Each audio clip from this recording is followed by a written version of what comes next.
नमस्ते। आप सभी से अनुरोध है कि कृपया हमारे चैनल को सब्सक्राइब करें, वीडियो को लाइक करें और नीचे डिस्क्रिप्शन में दिए गए लिंक को क्लिक करके हमारे धर्मापणम मर्चेंडाइज स्टोर पर अवश्य जाएं। इलेक्शन कमीशन और ममता दीदी की टीएमसी के बीच में तनातनी बढ़ती जा रही है। तनातनी इतनी बढ़ गई कि आज तो बाकायदा शिकायत की डेरेक ओब्रायन ने। डेरेक ओब्रायन के बारे में मैं आपको क्या बताऊं। उनके पिताजी नील ओब्रायन, तो उनसे तो मेरा अच्छा परिचय था। वो मैं कलकत्ता प्रोफेशनल क्विजिंग सर्किट में हुआ करता था और वो एक बहुत ही लोकप्रिय और बहुत ही जिसको जेंटलमैनली कहते हैं वो क्विज मास्टर थे और बिल्कुल एक एनसाइक्लोपीडिया हुआ करते थे।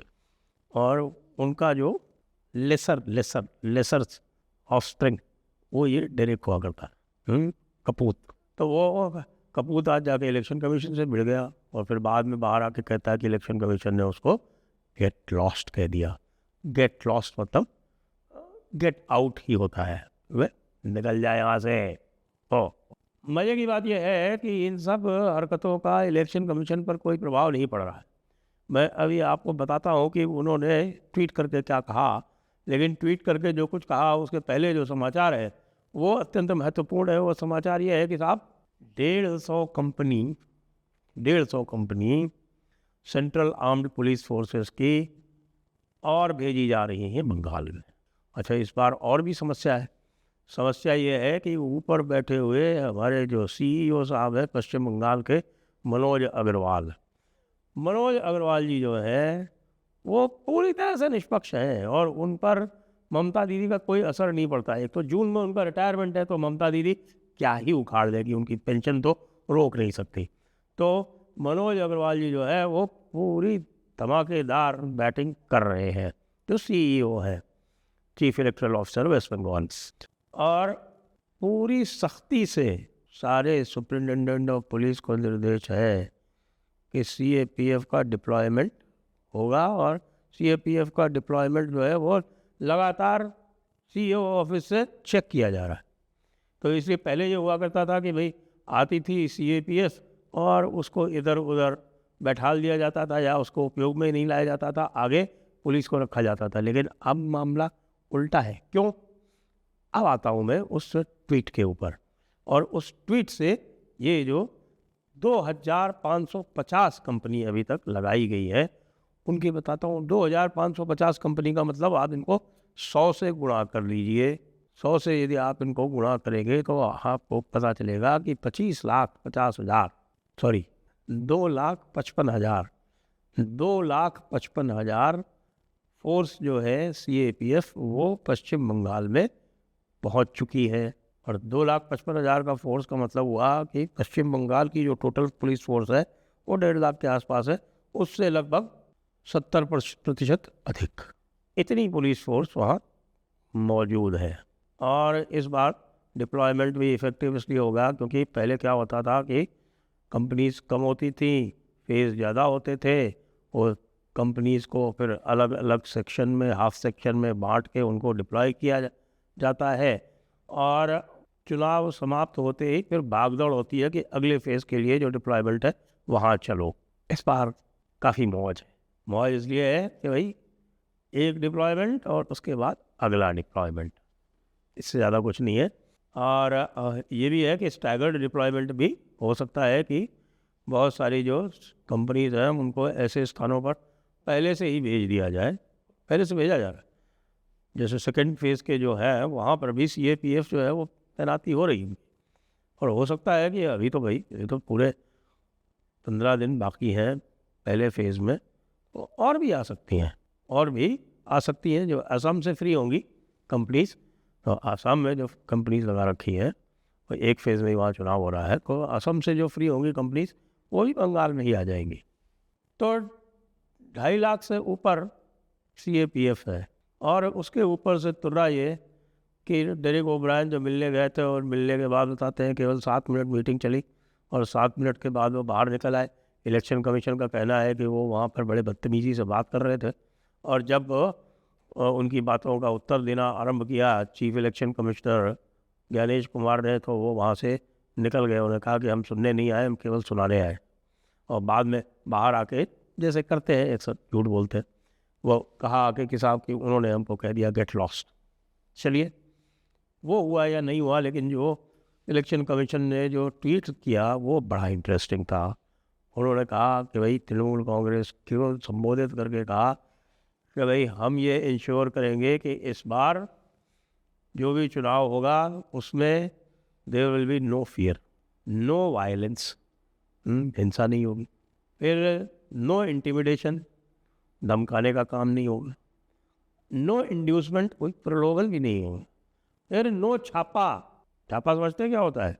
छापा वो होता है कि जो कि पिछली बार हुआ दिखता है, क्योंकि 30% जो पोलिंग बूथ्स है उनकी जो रिकॉर्डिंग है वो गायब है, रिकॉर्डिंग हुई ही नहीं। उनके जो CCTV कैमरे है और जो 100% वेबकास्टिंग की बात थी तो उनकी रिकॉर्डिंग ही हुई ही नहीं। देख कौन रहे थे? जो देख रहे थे वो सारे के सारे लोकल ऑफिसर्स थे, सो इग्नोर कर रहे थे। पुलिस के हाथ में व्यवस्था थी, वेस्ट बंगाल पुलिस की, तो वेस्ट बंगाल पुलिस ने रिकॉर्डिंग ही नहीं होने दी 30% जगहों पर। बाकी 30% जगहों पर 1 घंटा सुबह 1 घंटा शाम या केवल टोटल 1 घंटा, इस तरह से रिकॉर्डिंग हुई। अब इस तरह से रिकॉर्डिंग होगी तो क्या होगा भाई? आप समझ सकते हैं कि ये 60% बूथ ऐसे है जहाँ छापा प्रक्रिया अपनाई गई। छापा प्रक्रिया का मतलब होता है कि भाई जो लोग एब्सेंट, ASDD जिसको बोलते हैं ना, एब्सेंट, शिफ्टेड, डेड और डुप्लीकेट, ये जो लोग हैं इनके वोट डाले गए, इनके वोट डलवाए गए। CAPF को कोई अधिकार नहीं था, ना चेकिंग का अधिकार था, ना उनका कोई अधिकार इसको ऑपरेट करने में था। इस बार जो है बताया कि साहब बड़े मज़े की बात एक और किया गया है, CCTV है, 100% वेबकास्टिंग है। कंपनीज जो है, जो CCTV कंपनीज और वेबकास्टिंग कंपनीज है, वो सारी की सारी बाहर से आई हैं और एक ऐसी डिवाइस लगाई गई है, जी हाँ, एक ऐसी डिवाइस लगाई गई है जो कि यदि EVM के पास में एक से अधिक व्यक्ति पहुंचा तो वो तुरंत अलार्म बजा देगी। और वो अलार्म कहाँ बजेगा? वो अलार्म कंट्रोल रूम में भी बजेगा।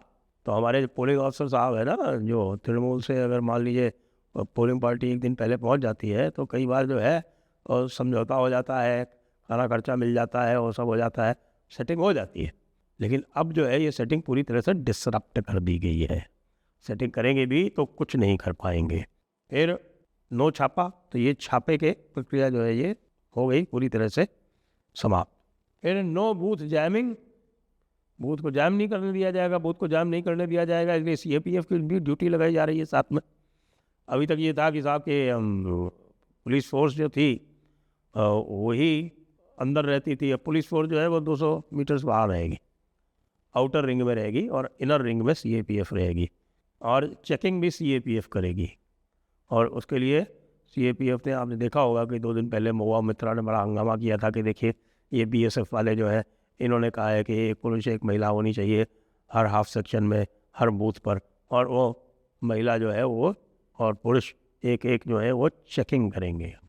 अब इसमें भी इनको अच्छी तरह से बताया कि इलेक्शन कमीशन ने आदेश दे दिया है तो सुप्रीम कोर्ट से, तो ये कोई भी इंटरफेरेंस करवा नहीं पाएंगे हाई कोर्ट सुप्रीम कोर्ट से, वो सुन ही नहीं रहे इनकी। तो no booth jamming. Booth jamming समझते हैं ना? बूथ जैमिंग ये है कि जहाँ उनको ऐसा लगता है कि विपक्षियों के वोट ज़्यादा है, वहाँ पे पहले अपने कार्यकर्ता खड़े कर दो और वो कार्यकर्ता जो है वो इतने धीमे धीमे चलेंगे कि बस दूसरे लोग वोट ही न डाल पाए और थक हार के वापस चले जाए।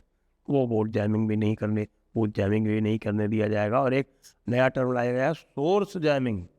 सोर्स जैमिंग का मतलब ये है कि ये तृणमूल वाले घरों से लोगों को निकलने नहीं देते हैं। तो अब जो CAPF को है उसको ये भी टास्क दिया गया है कि वो घरों की भी चौकसी करेगी और ये इंश्योर करेगी कि किसी को भी अपने घर से निकलने से रोका ना जाए। जैसे कि बड़े शहरों में किया जाता है कि उनके जो हाई राइज अपार्टमेंट्स होते हैं उनके सोसाइटी के गेट के बाहर में तृणमूल वाले बैठ जाते हैं कुर्सी लगा के और किसी को निकलने नहीं देते। सोर्स जैमिंग बोला गया है, इसको नया शब्द दिया गया है, नया टर्म दिया गया है और ये कह दिया गया है कि सोर्स जैमिंग भी नहीं होने दी जाएगी। इसके बाद एक और कार्यक्रम होने वाला है और वो है काउंटिंग बूथ्स में। काउंटिंग बूथ्स में बहुत गड़बड़ी हुआ करती थी, तृणमूल कांग्रेस किया करती थी। और वो ये करती थी कि भाई दो तरह से करती थी। पहले तो ये कि जो कोई भी पोलिंग एजेंट्स होते थे उनको पहले ख़रीद लिया जाता था, और यदि वो ख़रीदने में नहीं आए मान लीजिए, तो ख़रीदने का मतलब ये हुआ कि ख़रीद लिया गया, और जिस समय ईवीएम दिखाई जाती है एजेंट्स को, तो उस समय वो किसी भी तरह का ऑब्जेक्शन ना करें कि ईवीएम दिखा के फिर आपके टेबुलेशन शीट बनाई जाती है, उस पर एजेंट के दस्तखत कराए जाते। तो ईवीएम में और टेबुलेशन शीट में हेराफेरी हो जाती है, तो उस पर वो किसी तरह की आपत्ति ना करें, उसके लिए उनको या तो ख़रीद लिया जाता है। नहीं तो एक और उसका दूसरा तरीका ये है कि भाई घंटे 2 घंटे बाद, जैसे पिछली बार हुआ, 2 घंटे बाद ये डिक्लेयर कर दिया गया कि तृणमूल कांग्रेस जीत गई है। उसके बाद फिर हंगामा हिंसा करके जितने भी पोलिंग एजेंट्स थे बाकी वो बाहर कर दिए गए और एक तरह से भगा दिए गए, वो भी डिमोरलाइज हो गए, तो वो आसानी से निकल भी गए। और उसके बाद फिर खुला खेल, ईवीएम कुछ भी बोले, टेबुलेशन शीट कुछ और बोलेगी। ये सारी चीज़ें जो है अब एक इलेक्शन कमीशन पकड़ चुकी है और इन सारी चीज़ों का इंतज़ाम कर दिया गया है। जय हिंद, जय भारत, वंदे मातरम।